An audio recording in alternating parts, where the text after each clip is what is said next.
Welcome once again. Thank you for joining. Have you picked up a daily this morning? Well, let's take a look together at some of the headlines that you might be reading up on. And with me, I've got Mary in here. Indeed. Okay. Garrulous. Thank you for joining. It's a compliment. It's a good one.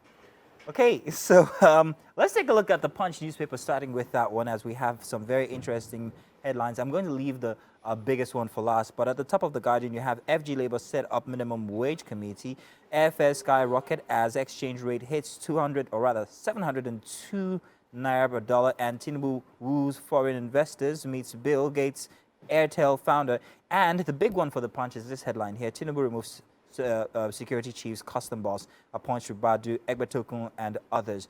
Permit me not to talk on that one, but to go back to the airfare skyrocket as exchange rate hits $702 per naira. Now, first off, you want to touch on that one? No, you go ahead first. So first off, we've been having this issue with the airlines, foreign airlines having their accounts or rather their money strapped inside of Nigeria.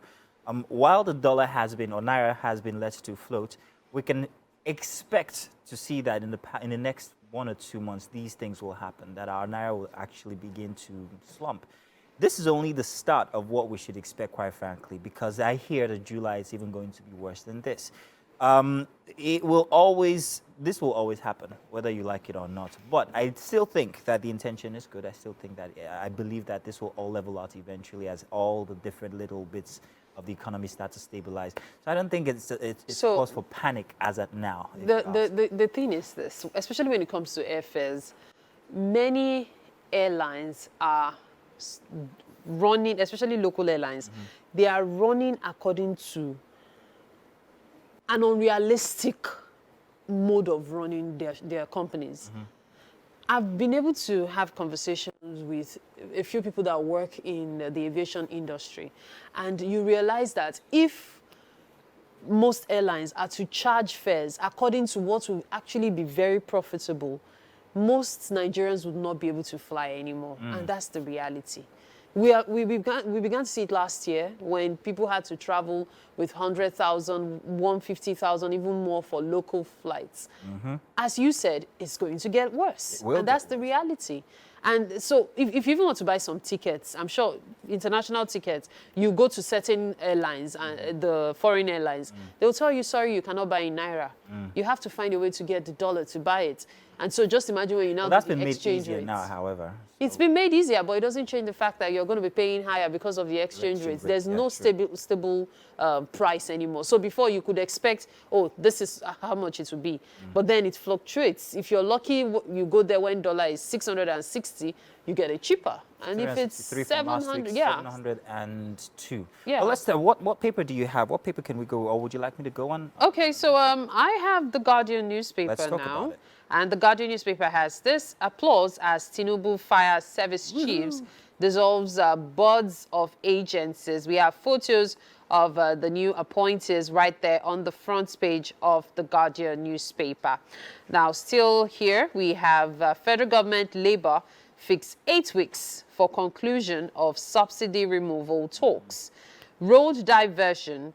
Motorists, commuters decry unending suffering on Lagos-Ibadan Expressway. I believe we're going to touch on that. I'd also like us to touch on the 8 weeks for conclusion of subsidy removal.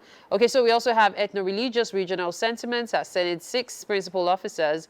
Tinubu pledges to prioritize Nigeria's well-being. Partners Dangote, Bill Gates, so the pork and bread.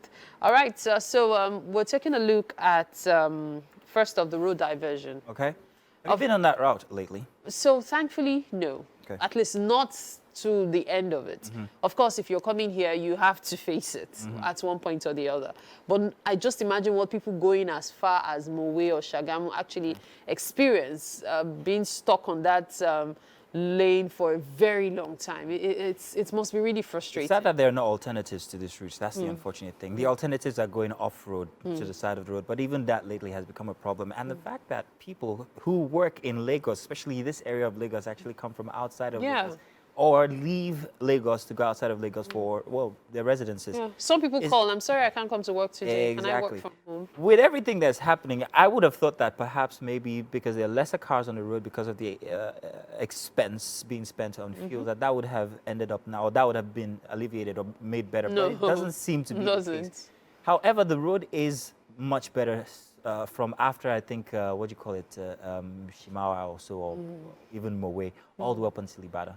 That extent, fantastic. Nothing to stop you. But that bit where you have residents, people living, people going or using public transport and all, that's the problem. If there's going to be relief, it might come, but maybe not too soon, as there's plenty of construction going on outside of Lagos, inside of Lagos. Plenty of consideration should be given to commuters, especially by your own employers, if you ask me. I'm just saying. You also wanted to touch on something else. On the federal government labor fixed 8 weeks for conclusion of subsidy removal talks. Now, regarding the subsidy removal, please, the talk should be on what to do moving forward. People are already trying to get used to this new situation. We already have electricity tariff. Yes.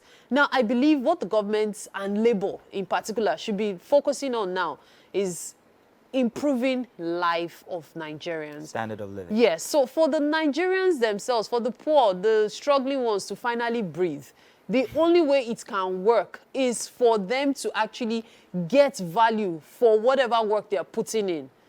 You can't be working, going from Mowe to Island, for example, on 70,000 naira salary. There has to be minimum wage. Many companies are making, many companies are making a lot of money. But are you cushioning the effects of this on your employees? Now, by minimum wage, we're not even talking about even the cash. We're talking about different things you can do to make life easy. Okay, now, many companies are now saying stay at home for 2 days. These are things that should have been done even before now. It's more or less like Nigeria is on a partial lockdown, because now companies are realizing, let's save money. Some people are saying, let's shut down some of our offices so that more of our workers can work from home. And guess what? It costs even more for the workers, because we have to talk about the cost of fuel.